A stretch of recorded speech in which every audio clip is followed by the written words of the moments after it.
been worried about like my forearm tendons, bicep, elbow, and that stuff.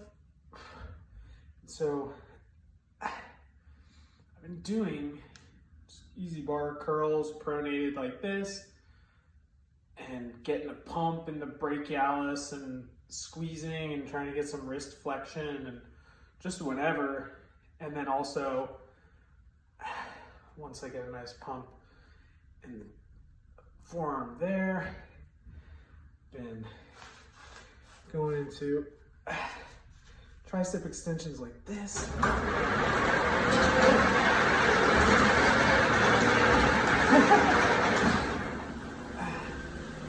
And yeah, I don't know, I hope it helps.